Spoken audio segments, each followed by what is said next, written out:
je suis roi des casses.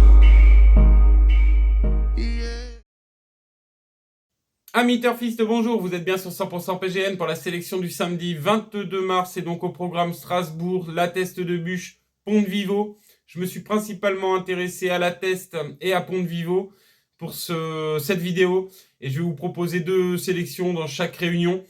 Et une dernière minute, enfin non, un cheval repéré plutôt en fin d'émission. Petit récap rapide de Saint-Cloud. Dans le quintet, mes outsiders sont à l'honneur, mais mes favoris un petit peu moins, si ce n'est Vol qui termine 4ème. Dans mes repérés, Stetson One, ça comporte un petit peu des excuses, son classement. N'a pas aimé être chahutée dans la ligne d'en face. Elle s'est fait caler contre le rail. Elle a reculé alors qu'elle avait pris un bon départ. Donc, trop mauvais pour être exact, à revoir. Et puis, par contre, ma dernière minute, Ongemar répond à mes attentes, gagne bien à 8,70, n'avait pas gagné depuis 2022, c'était son jour. Il y avait tout, il y avait la distance, le terrain, les dieux des courses, donc c'est super. Et donc, voilà pour le petit récap. Pour ceux qui en ont profité, j'en suis ravi.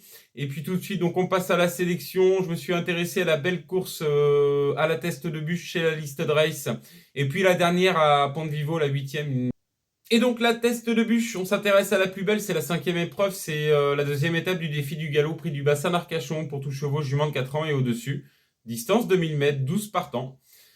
Je vais vous proposer une sélection en 6 chevaux avec des chances, première chance et puis des chances tout à fait régulières. En tête de mon prono, je vais mettre Monsieur Défi du Galop, c'est l'As d'Ilawar, c'est l'entraînement Yann et Carlos Lerner, monté par le jockey fétiche Stéphane Ladjadj, troisième de cette épreuve l'an dernier. 47 de valeur, ça me paraît être une première chance dans cette épreuve. Il me décevrait en terminant pas, en tout cas dans les 3 premiers. En deuxième position, je vais tenter quelque chose avec le 12 de Top Gatsby. C'est la seule femelle du lot. C'est l'entraînement de Frédéric Pardon, avait terminé son année sur la PSF paloise par de belles performances. Mise au repos, fait très bien la Teste de Buch. Et je pense qu'elle a été préparée pour cette épreuve, pour une place à Bellecote. En troisième position, ce qui sera certainement le favori, et c'est le tenant du titre de cette épreuve, c'est le 5 Cocrove. Entraînement rouget monté par Maxime Guyon, ça offre certaines garanties. En quatrième position, le 6 Agador, c'est le tandem du moment. Simon Gadget vient de montrer sa forme sur la PSF paloise, a déjà montré des moyens sur le parcours qui nous intéresse. Sa valeur de demain lui confère une bonne chance. En cinquième position, le 11 The Good Gift, c'est le tandem Pantal-Piquion, a montré des moyens sur la Riviera à Cagnes-sur-Mer, ne cesse de monter les échelons, attention à ce hongre de 6 ans.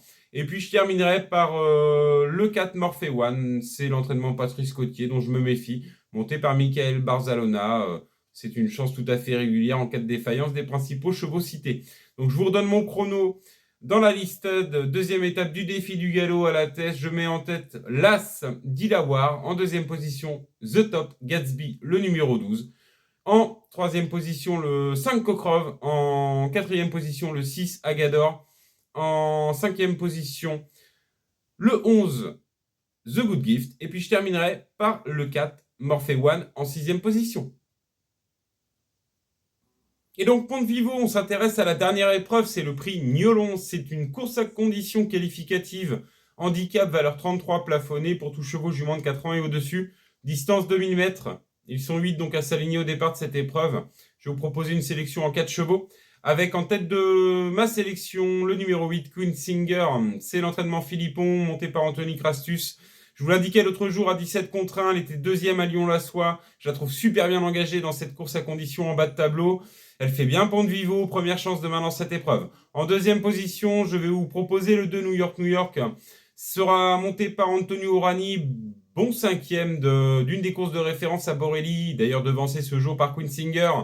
Un peu loin au moment du démarrage, ce sera mieux demain, on va monter là-dessus, j'y compte. Et puis je terminerai donc par les deux élèves de Christophe Escuder, le 3 Clash of Currents monté par Marvin Grandin, et puis l'As Poméléo qui vient de prendre une bonne troisième place sur la PSF, va profiter de la décharge de Marie Vélon, ce qui le replace très bien dans cette épreuve. Donc je vous redonne ma sélection, je mets en tête le 8 Queen Singer, en deuxième position le 2 New York, New York, suivra le 3 Clash of Currents, et je terminerai par l'As Poméléo. Et c'est dans les jumelles de Nono, donc aujourd'hui j'ai un repéré à vous faire partager, c'est dans la 7ème épreuve, c'est le numéro 5, Artistic Man. C'est l'entraînement Team Damworth, sera monté par Aurélien Lemaitre. Je vous l'indiquais l'autre jour, j'étais curieux de voir ses débuts parce que j'aimais beaucoup ses origines. Un peu court sur 1300 mètres, il n'a rien compris les 1000 premiers. Par contre, les 300 derniers sont très sympas à regarder. Il a fini dans une action très plaisante. Son entraîneur nous avait prévenu. Demain, sur 1600 mètres, ce sera mieux. Faites attention à ce pensionnaire de Team Damworth. Dans la 7e, le numéro 5, Artistic Man. Voilà, c'était la sélection 100% PGN du samedi 22 mars. Me reste plus qu'à vous souhaiter bon jeu, plein de gagnants et je vous dis à très vite pour une prochaine sélection.